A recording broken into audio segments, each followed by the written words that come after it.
La fusion, la possible fusion Veolia-Suez est inutile et dangereuse. C'est le point de vue, la conviction tranchée de l'économiste et directeur de recherche au CNRS, Eli Cohen. Bonjour. Bonjour. Merci d'être là avec nous. Bon, quand on lit votre tribune dans Les Échos, d'ailleurs elle va dans le sens, c'est pas une surprise, de ce que dit ce matin aussi dans une autre tribune dans le Figaro Gérard Mestralet, ancien président à la fois de Suez et d'Engie, qui y est opposé, qui souhaite que Suez reste indépendant. Donc on comprend en vous lisant que c'est une erreur cette fusion. Vu les termes qui sont employés, voilà, dangereux, inutile. Juste une question, pardon, il faut la poser. Vous n'avez pas de fil à la patte dans cette affaire, il n'y a pas de copinage, vous êtes neutre, vous défendez personne, il n'y a pas eu un petit chèque qui est tombé? Vous savez, je suis un chercheur indépendant, un économiste académique au CNRS. Je n'ai aucun lien d'aucune nature, ni avec Suez, ni avec Veolia. Je n'ai jamais eu de relation, pas de contrat, pas même d'études, pas de subvention de recherche, rien. Je suis absolument la question, net pardon, il là-dessus. fallait la poser. Hop, allez, question mais suivante. vous avez Elle posé est la légitime question, en plus, vous avez cette la question. réponse. Antoine Frérot, juste, on va parler sur le fond, mais d'abord sur la forme.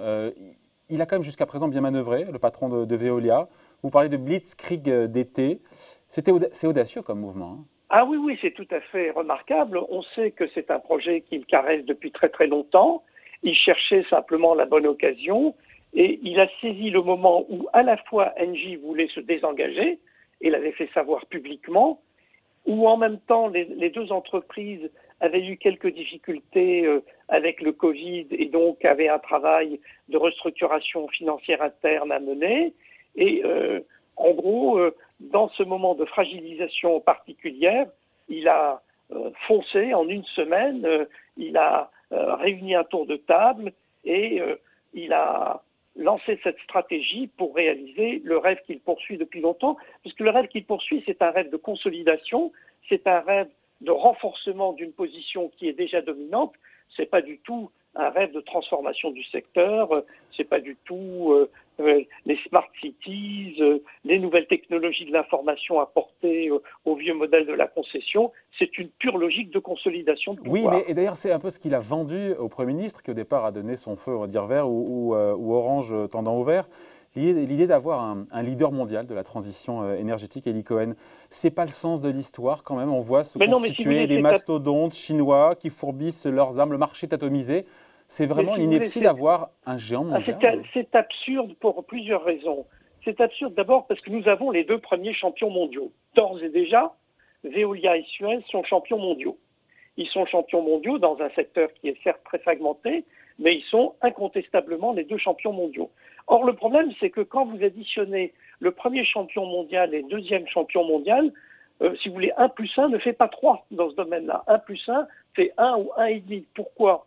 Parce qu'on n'est pas dans l'industrie, c'est ça? Parce qu'on n'est pas dans l'industrie. Exactement. Parce que sur le marché national, si vous voulez, comme 1 + 1, ça ferait un monopole ou un quasi-monopole, on est obligé en fait de céder Suez. Donc Veolia veut avaler Suez, mais il doit se séparer de Suez. Donc ça, d'où c'est toute l'opération de cession à Méridiane pour avoir les autorisations des autorités de la concurrence. Sauf que céder Suez France, c'est en fait démanteler Suez France. Parce que Suez France, c'est la base d'expansion pour le reste du monde, c'est la base technologique, c'est la base industrielle, c'est sur la base des réalisations qui sont faites par Suez en France que Suez peut après aller vendre ses solutions au Sénégal, en Chine et ailleurs. Donc d'une certaine manière, cette fusion est d'abord un démembrement.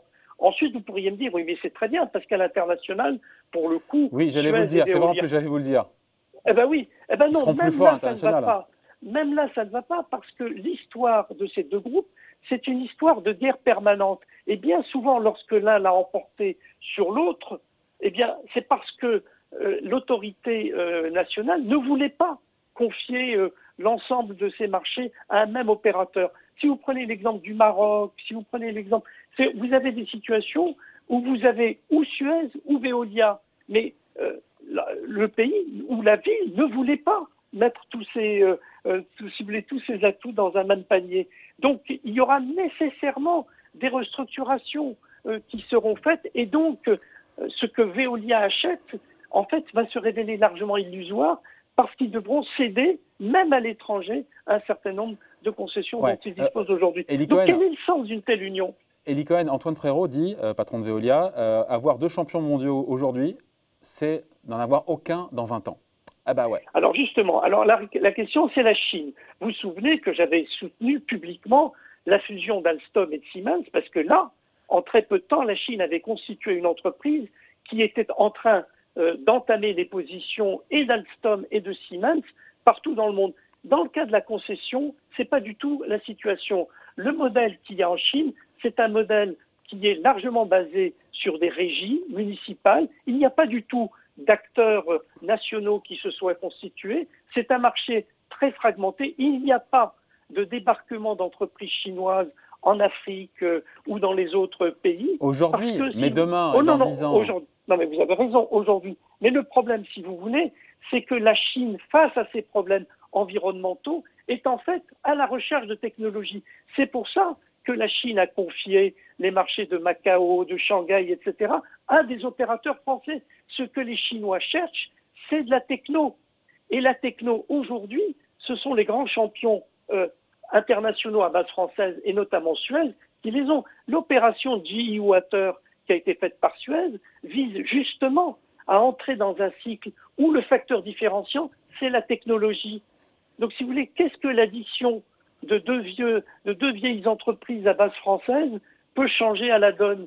Et surtout, en quoi est-ce une réponse aux besoins technologiques et aux besoins de partenariat qu'expriment les acteurs chinois? Pourquoi c'est une vision erronée. Pourquoi c'est inutile et dangereux? Parce que les termes sont très forts. Hein. On a dit beaucoup de choses jusqu'à présent. Mais non, inutile, parce que vous avez déjà 2 champions mondiaux, et donc on ne voit pas ce que ça ajoute de fusionner les deux champions mondiaux, et on voit en fait ce que ça conduit à perdre pratiquement, et dangereux, parce que mon analyse de cette fusion, si elle se réalise, c'est qu'en fait, elle va démanteler le groupe Suez et elle va porter atteinte aux atouts que Suez a patiemment constitués. Je vous l'ai dit, par exemple, si vous enlevez le centre de recherche de Suez et vous le donnez à Meridiam, ça veut dire qu'à l'étranger, les solutions françaises qui ont été déployées au Sénégal à partir des travaux faits par les centres de recherche français ne pourront plus être déployés. Donc, c'est une opération qui détruit de la valeur. Oui, enfin, en même temps, il y a un plan de cession aussi là, qui s'accélère chez Suez de 4 milliards d'euros. C'est ce que pointe Antoine Frérot chez Veolia. On ne parle pas de démantèlement là pour le coup. Hein. Non, bien sûr, parce que Suez a choisi un nouveau profil de développement qui est basé sur le déploiement de solutions technologiques pour le renouvellement de l'ancien modèle de la concession. Et donc les activités qui sont insuffisamment intenses en capital et en technologie, et qui sont donc des entreprises très fortement consommatrices de main-d'œuvre, ils ont décidé de s'en séparer. Et c'est d'ailleurs la raison pour laquelle ils cèdent une activité dans les déchets à Veolia avant même cette opération. C'est, je crois, que l'opération OSIS, qui d'ailleurs valorise cette activité bien mieux de Suez, bien mieux que l'ensemble du reste, ce qui est absurde, parce que c'est dans le reste des activités que vous avez les technos et les nouveaux modèles de partenariat. Eli Cohen, rien ne justifie pour vous ce rapprochement. Non, franchement. C'est de la destruction de valeur assurée pour vous? Comment? C'est de la destruction de valeur assurément. Comme vous le savez, mes collègues ont souvent étudié systématiquement les fusions et ont montré que ex post facto, les promesses de création de valeur n'étaient pas toujours au rendez-vous. Là, on peut le dire, a priori, compte tenu du modèle même de la fusion qu'on veut déployer, ça ne sera pas créateur de valeur. Mais il y a des synergies ou pas? Parce qu'on parle de 500 millions d'euros de synergies côté Veolia. Ça, c'est la grande question que je me pose. Les synergies, comme vous le savez, il y a des synergies. Tout en disant d'ailleurs qu'il n'y avait aucun risque sur l'emploi pour les salariés Suez. Vous l'avez dit vous-même. Les synergies, c'est quoi? C'est d'abord des synergies de coûts. Monsieur Frérot s'est interdit par avance les synergies de coûts puisqu'il dit « Je garantis l'intégralité de l'emploi de Suez, même lorsque c'est Meridiam qui reprend. » Par parenthèse, ça veut dire qu'il va garder des relations avec Meridiam pour pouvoir s'assurer que Meridiam tient ses engagements. Donc ça ressemble à une action de concert que jamais une autorité de régulation ne devrait pouvoir accepter. Ensuite, vous avez des synergies de revenus. Mais les synergies de revenus, ça veut dire que 1 plus 1, ça doit faire 2,5, 3. Or, je viens de vous expliquer que cette fusion va conduire à la perte d'un certain nombre de marchés parce que les autorités des pays concernés ne voudront pas confier tout leur marché à un seul opérateur. Français. Et ensuite, voilà, français. Et ensuite, la stratégie de conquête, normalement, se fait quand vous avez des technologies que vous voulez déployer. Mais quelles sont les technologies qu'apporte Veolia? J'avoue que je ne les vois pas très bien. Et par contre, je vous ai expliqué pourquoi cette action pouvait être destructrice pour la cohérence technologique du groupe Suez. On finit là-dessus. Le gouvernement, c'est intéressant parce que dans un premier temps, je l'ai dit, a donné quasiment son feu vert. On a eu des propos du Premier ministre Jean Castex qui disait y être plus ou moins, que ça avait du sens. Je crois que c'est le terme qu'il avait employé. Absolument. On sent le gouvernement, au travers du ministre de l'économie, qui prend un petit peu ses distances. C'est votre sentiment aussi, là?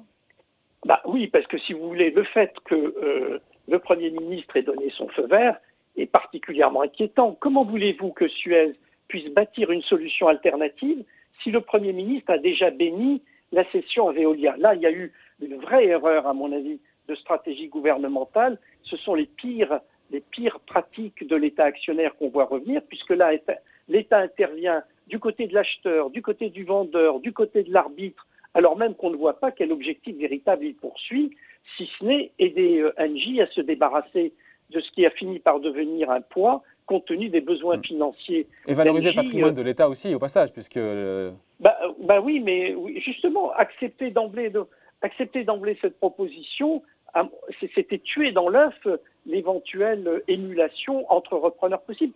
Donc je crois que ça a été une vraie erreur de la part du Premier ministre, que le ministre des Finances a essayé de corriger assez rapidement.